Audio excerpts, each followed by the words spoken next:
ನಾನು ಹರ್ಷಿತಾ. ಕಾರ್ವಾ ಪ್ಲಸ್ ಚಾನೆಲ್ಗೆ ಸ್ವಾಗತ. ತೌಕ್ತಿ ಚಂಡಮಾರುತದಿಂದ ಹಾನಿಯಾದ ಕಾರವಾರ ಅಂಕೋಲಾ ತಾಲೂಕಿನ ಹಾರವಾಡದ ಗಾವಿತವಾಡ ಪ್ರದೇಶಗಳಿಗೆ ಸಚಿವ ಶಿವರಾಮ್ ಹೆಬ್ಬಾರ್ ಹಾಗೂ ಶಾಸಕಿ ರೂಪಾಲಿ ನಾಯ್ಕ್ ಭೇಟಿ.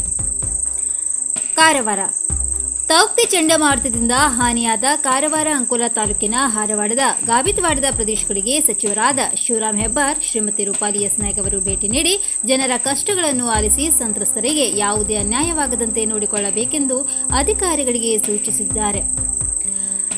ದೋಣಿ ಬಲೆ ಹಾನಿ ವಿವರವನ್ನು ನೀಡಬೇಕು. ಕರೋನಾ ಕಾಲದಲ್ಲಿಯೂ ಮತ್ತಷ್ಟು ಸಂಕಟವನ್ನು ಮೀನುಗಾರರು ಅನುಭವಿಸುತ್ತಿದ್ದಾರೆ. ಹಿಂದಿನ ಬಾರಿಯೂ ಸರಿಯಾಗಿ ಸರ್ವೆಯಾಗದೆ ಮೀನುಗಾರ ಸಮುದಾಯ ಅನ್ಯಾಯಕ್ಕೆ ಒಳಗಾಗಿದ್ದಾರೆ. ಸರ್ವೆಯಲ್ಲಿ ಯಾವುದೇ ರೀತಿಯ ನಿರ್ಲಕ್ಷ್ಯವಾಗಬಾರದು ಎಂದು ಪಿಡಿಒ ಮತ್ತು ಕಂದಾಯ ಇಲಾಖೆ ಸಿಬ್ಬಂದಿಗೆ ಎಚ್ಚರಿಸಿದರು. ಅಂಕೋಲಾ ತಾಲೂಕಿನ ಹಾರವಾಡ ಗ್ರಾಮ ಪಂಚಾಯಿತಿ ವ್ಯಾಪ್ತಿಯಲ್ಲಿ ತೌಕ್ತಿ ಚಂಡಮಾರುತದಿಂದ ಹಾನಿಯಾದ ತರಂಗಮೇಟ್, ಗಾವಿತವಾಡ ಪ್ರದೇಶಗಳಿಗೆ ಭೇಟಿ ನೀಡಿದರು. ಕಾರವಾರ ಮತ್ತು ಅಂಕೋಲಾ ತಾಲೂಕಿನ ಹಲವು ಪ್ರದೇಶದಲ್ಲಿ ಸಮುದ್ರ ಪ್ರತಿಬಂಧಕ ಇಲ್ಲದೆ ಕಡಲ ತೀರ ಪ್ರದೇಶದ ಜನರು ತೀವ್ರ ಸಂಕಷ್ಟವನ್ನು ಎದುರಿಸುತ್ತಿರುವುದು ನನ್ನ ಗಮನಕ್ಕೆ ಬಂದಿದೆ. ಪ್ರತಿ ವರ್ಷ ಮಳೆಗಾಲದಲ್ಲಿ ಇದೇ ಪರಿಸ್ಥಿತಿಯನ್ನು ಎದುರಿಸಬೇಕಾಗಿದೆ. ಅದಕ್ಕಾಗಿ ಸಮುದ್ರ ಪ್ರತಿಬಂಧಕ ನಿರ್ಮಾಣ ಅವಶ್ಯಕವಾಗಿದೆ. ಮೀನುಗಾರಿಕೆ ದೋಣಿ ಕೊಂಡೊಯ್ಯಲು ಸಹ ಯಾಂಪ್ ನಿರ್ಮಾಣ ಮಾಡಿಕೊಡಲಾಗುವುದು ಎಂದರು. ಯಾವ ಮನೆಗಳಿಗೆ ನೀರು ನುಗ್ಗಿದೆ, ತೋಟಗಾರಿಕಾ ಪ್ರದೇಶ ಹಾನಿ, ಮೀನುಗಾರಿಕೆ ದೋಣಿ ಬಲೆ ಹಾನಿಯ ಸಮೀಕ್ಷೆಯನ್ನು ಸರಿಯಾಗಿ ಮಾಡಬೇಕು. ಸಮುದ್ರ ಪ್ರತಿಬಂಧಕ ನಿರ್ಮಾಣದ ವಿವರವನ್ನು ನೀಡಬೇಕು ಎಂದು ಶಾಸಕಿ ರೂಪಾಲಿ ನಾಯ್ಕ್ ಸೂಚಿಸಿದರು.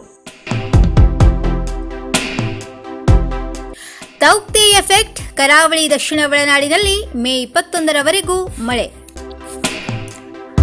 ತೌಕ್ತಿ ಚಂಡಮಾರುತ ಗುಜರಾತ್ಗೆ ಅಪ್ಪಳಿಸಿದೆ. ರಾಜ್ಯದಲ್ಲಿ ಸೈಕ್ಲೋನ್ ಅಬ್ಬರ ಕಡಿಮೆಯಾಗಲಿದ್ದು ಕರಾವಳಿ ಭಾಗದಲ್ಲಿ ಭಾರೀ ಮಳೆ ಸಾಧ್ಯತೆ ಇದೆ ಎಂದು ಹವಾಮಾನ ಇಲಾಖೆ ಮಾಹಿತಿ ನೀಡಿದೆ. ಇಂದು ಕರಾವಳಿ ಜಿಲ್ಲೆಗಳಲ್ಲಿ ವ್ಯಾಪಕ ಮಳೆಯಾಗಿದ್ದು ಉತ್ತರ ಹಾಗೂ ದಕ್ಷಿಣ ಒಳನಾಡಿನಲ್ಲಿ ಕೆಲವು ಕಡೆ ಮಾತ್ರ ಮಳೆಯಾಗಿದೆ. ಉತ್ತರ ಕನ್ನಡ ಜಿಲ್ಲೆಯಲ್ಲಿ ಮೇ 21ರವರೆಗೂ ಭಾರೀ ಮಳೆಯಾಗುವ ಸಾಧ್ಯತೆ ಇದೆ ಎಂದು ಹವಾಮಾನ ಇಲಾಖೆ ತಿಳಿಸಿದೆ. ವಿವಿಧೆಡೆ 400ಕ್ಕೂ ಹೆಚ್ಚು ಬೈಕ್ ವಶಕ್ಕೆ, ಅಪಾರ ಪ್ರಮಾಣದ ದಂಡ ವಸೂಲಿ, ಅನಾವಶ್ಯಕವಾಗಿ ಓಡಾಡುತ್ತಿರುವವರಿಗೆ ಬಿಸಿ ಮುಟ್ಟಿಸುತ್ತಿರುವ ಪೊಲೀಸರು. ಕಾರವಾರ ರಾಜ್ಯಾದ್ಯಂತ ತ್ವರಿತಗತಿಯಲ್ಲಿ ಹಬ್ಬುತ್ತಿರುವ ಕೊರೋನಾ 2ನೇ ಅಲೆಯ ನಿಯಂತ್ರಣಕ್ಕಾಗಿ ಸರ್ಕಾರವು ಲಾಕ್ಡೌನ್ ಜಾರಿಗೊಳಿಸಿದೆ. ಆದರೆ ಇದ್ಯಾವುದಕ್ಕೂ ಕ್ಯಾರೆ ಎನ್ನದೇ ಉತ್ತರ ಕನ್ನಡ ಜಿಲ್ಲೆಯ ಶಿರಸಿ, ಕುಮಟಾ, ಹೊನ್ನಾವರ ಮುಂತಾದ ತಾಲೂಕಿನಲ್ಲಿ ಅನಾವಶ್ಯಕವಾಗಿ ಓಡಾಡುತ್ತಿರುವ ಸಾರ್ವಜನಿಕರಿಗೆ ಪೊಲೀಸರು ಬಿಸಿ ಮುಟ್ಟಿಸುವ ಕಾರ್ಯಕ್ಕೆ ಮುಂದಾಗಿದ್ದಾರೆ. ಶಿರಸಿ ತಾಲೂಕಿನಲ್ಲಿ ಒಂದೇ ದಿನಕ್ಕೆ 4 ಚಕ್ರ, 3 ಚಕ್ರ, ದ್ವಿಚಕ್ರ ವಾಹನಗಳು ಸೇರಿದಂತೆ ಒಟ್ಟು 75ಕ್ಕೂ ಹೆಚ್ಚು ವಾಹನಗಳನ್ನು ಸೀಸ್ ಮಾಡಿದ್ದು 60,000ಕ್ಕೂ ಹೆಚ್ಚಿನ ದಂಡವನ್ನು ವಿಧಿಸಿ ಬೇಕಾಬಿಟ್ಟಿ ಓಡಾಡುವವರಿಗೆ ಶಾಕ್ ನೀಡಿದ್ದಾರೆ.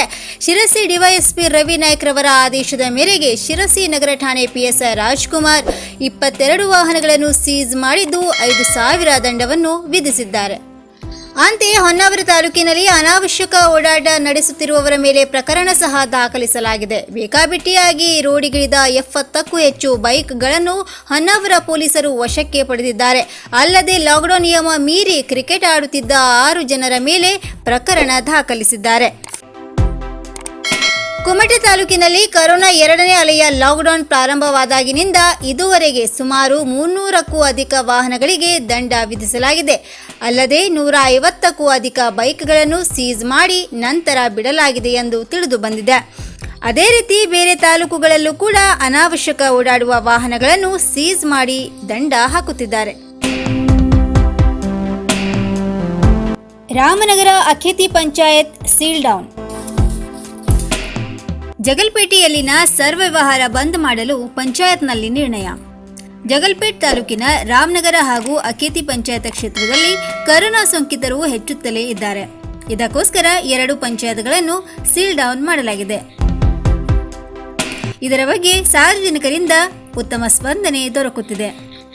ರಾಮನಗರ ಹಾಗೂ ಅಖೇತಿ ಪಂಚಾಯತ್ಗಳಲ್ಲಿ ಕೊರೋನಾ ಸೋಂಕಿತರ ಸಂಖ್ಯೆ ಹೆಚ್ಚುತ್ತಲೇ ಇರುವುದರಿಂದ ತಹಶೀಲ್ದಾರ್ ಸಂಜಯ್ ಕಾಂಬ್ಳೆ ಇವರು ಈ 2 ಪಂಚಾಯತ್ಗಳನ್ನು ಬಂದ್ ಮಾಡಲು ಆದೇಶ ಹೊರಡಿಸಿದ್ದರು. ಅದರನ್ವಯ ರವಿವಾರದಿಂದ ಈ 2 ಪಂಚಾಯತ್ಗಳನ್ನು ಸೀಲ್ ಡೌನ್ ಮಾಡಲಾಗಿದೆ. ಅದೇ ರೀತಿ ರಾಮನಗರದಲ್ಲಿ ಕೊರೋನಾ ಸೋಂಕಿತರ ಸಂಖ್ಯೆ ಹೆಚ್ಚುತ್ತಿರುವುದರಿಂದ ನೆರೆಯ ಜಗಲ್ಪೇಟ್ ಪಂಚಾಯಿತಿಯು ನಾಳೆಯಿಂದ 8 ದಿನಗಳವರೆಗೆ ತನ್ನ ಪಂಚಾಯತ್ ಕ್ಷೇತ್ರದಲ್ಲಿ ಸಂಪೂರ್ಣ ವ್ಯವಹಾರ ಸ್ಥಗಿತ ಮಾಡಲು ನಿರ್ಣಯ ತೆಗೆದುಕೊಳ್ಳಲಾಗಿದೆ. ಇದಕ್ಕಾಗಿ ಇಲ್ಲಿ ಅಗತ್ಯ ವಸ್ತು ಖರೀದಿಗೆ ಹಾಗೂ ರೇಷನ್ ತೆಗೆದುಕೊಳ್ಳಲು ಜನರು ಮುಗಿಬಿದ್ದಿದ್ದರು.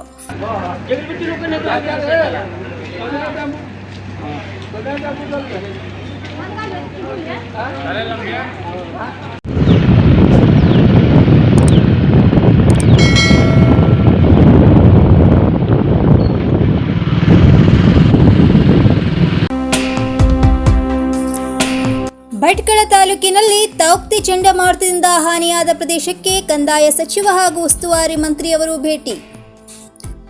ಭಟ್ಕಳ ತಾಲೂಕಿನಲ್ಲಿ ತೌಕ್ತಿ ಚಂಡಮಾರುತದಿಂದ ಹಾನಿಯಾದ ಪ್ರದೇಶಕ್ಕೆ ಕಂದಾಯ ಸಚಿವರಾದ ಶ್ರೀ ಆರ್ ಅಶೋಕ್ ಹಾಗೂ ಜಿಲ್ಲಾ ಉಸ್ತುವಾರಿ ಸಚಿವರೊಂದಿಗೆ ಭೇಟಿ ನೀಡಿ ಸಭೆಯಲ್ಲಿ ಕಾರವಾರ ಅಂಕೋಲಾ ವಿಧಾನಸಭಾ ಕ್ಷೇತ್ರದ ಶಾಸಕರಾದ ಶ್ರೀಮತಿ ರೂಪಾಲಿ ಎಸ್ ನಾಯ್ಕ್ ಪಾಲ್ಗೊಂಡಿದ್ದರು. ಈ ಸಂದರ್ಭದಲ್ಲಿ ಕಾರವಾರ ಅಂಕೋಲಾ ವಿಧಾನಸಭಾ ಕ್ಷೇತ್ರದ ವ್ಯಾಪ್ತಿಯಲ್ಲಿಯೂ ತೌಕ್ತಿ ಚಂಡಮಾರುತದಿಂದ ಅಪಾರ ಹಾನಿಯಾಗಿರುವ ವಿವರವನ್ನು ಸಚಿವರಿಗೆ ನೀಡಲಾಯಿತು. ಅಲ್ಲದೆ ಕಾರವಾರ ಮತ್ತು ಅಂಕೋಲಾ ತಾಲೂಕಿನಲ್ಲಿ ಕಡಲ ಕೊರೆತ ಪ್ರತಿಬಂಧಕ ನಿರ್ಮಾಣ ಕಾಮಗಾರಿ ಅವಶ್ಯಕವಾಗಿದೆ. ಸಮುದ್ರದ ನೀರು ಮನೆಗಳಿಗೆ ನುಗ್ಗಿ ಹಾನಿಯಾಗಿರುವ ಬಗ್ಗೆ ಮಾಹಿತಿ ನೀಡಲಾಯಿತು. ಸಮುದ್ರದ ಅಲೆಯ ಹೊಡೆತಕ್ಕೆ ದೋಣಿಗೆ ಹಾನಿಯಾದ ವಿವರ, ಬಲೆ ಹಾನಿ, ತೋಟಗಾರಿಕಾ ಬೆಳೆ ಹಾನಿ ವಿವರ ಮತ್ತು ಮನೆಗಳಿಗೆ ಹಾನಿಯಾದ ವಿವರವನ್ನು ನೀಡಲಾಯಿತು. ಅಲ್ಲದೆ ಕಾರವಾರ ಅಂಕೋಲಾ ವಿಧಾನಸಭಾ ಕ್ಷೇತ್ರಕ್ಕೆ ಭೇಟಿ ನೀಡಬೇಕು ಎಂದು ಆಹ್ವಾನಿಸಲಾಯಿತು. ಈ ಸಂದರ್ಭದಲ್ಲಿ ಭಾರತೀಯ ಜನತಾ ಪಕ್ಷದ ಉತ್ತರ ಕನ್ನಡ ಜಿಲ್ಲಾಧ್ಯಕ್ಷರಾದ ಶ್ರೀ ವೆಂಕಟೇಶ ನಾಯ್ಕ್, ಭಟ್ಕಳ ಹೊನ್ನಾವರ ಶಾಸಕರಾದ ಶ್ರೀ ಸುನಿಲ್ ನಾಯ್ಕ್, ಕುಮಟಾ ಹೊನ್ನಾವರ ಶಾಸಕರಾದ ಶ್ರೀ ದಿನಕರ ಶೆಟ್ಟಿ, ಹೆಚ್ಚುವರಿ ಜಿಲ್ಲಾಧಿಕಾರಿ, ಉಪವಿಭಾಗಾಧಿಕಾರಿಗಳು, ಕಂದಾಯ ಇಲಾಖೆ ಅಧಿಕಾರಿಗಳು, ಬಂದರು ಇಲಾಖೆ ಅಧಿಕಾರಿಗಳು, ತಹಶೀಲ್ದಾರ, ಮುಖಂಡರು ಉಪಸ್ಥಿತರಿದ್ದರು. ಗ್ರಾಮೀಣ ಪ್ರದೇಶಗಳಲ್ಲಿ ಹೋಮ್ ಐಸೋಲೇಷನ್ ಇಲ್ಲ, ಕೋವಿಡ್ ಕೇರ್ ಸೆಂಟರ್ಗೆ ದಾಖಲು ಕಡ್ಡಾಯ. ಗ್ರಾಮೀಣ ಭಾಗದಲ್ಲಿ ಕರೋನಾ ಸೋಂಕು ತಡೆಗೆ ರಾಜ್ಯ ಸರ್ಕಾರ ಹೊಸ ನಿಯಮ ಜಾರಿ ಮಾಡಿದೆ. ಸೋಂಕಿತರು ಕಡ್ಡಾಯವಾಗಿ ಪ್ರಾಥಮಿಕ ಚಿಕಿತ್ಸೆ ಕೇಂದ್ರದ ಕೋವಿಡ್ ಕೇರ್ ಸೆಂಟರ್ಗೆ ದಾಖಲಾಗಬೇಕು.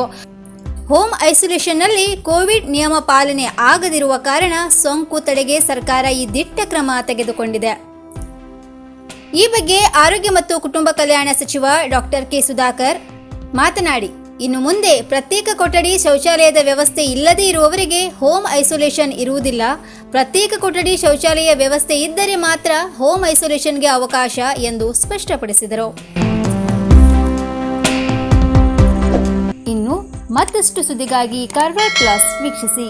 ನೀವು ಯೂಟ್ಯೂಬಲ್ಲಿ ನೋಡ್ತಿದ್ದೀರಿ, ಸಬ್ಸ್ಕ್ರೈಬ್ ಮಾಡಿ, ಬೆಲ್ ಐಕಾನ್ ಕ್ಲಿಕ್ ಮಾಡಿ. ಧನ್ಯವಾದಗಳು.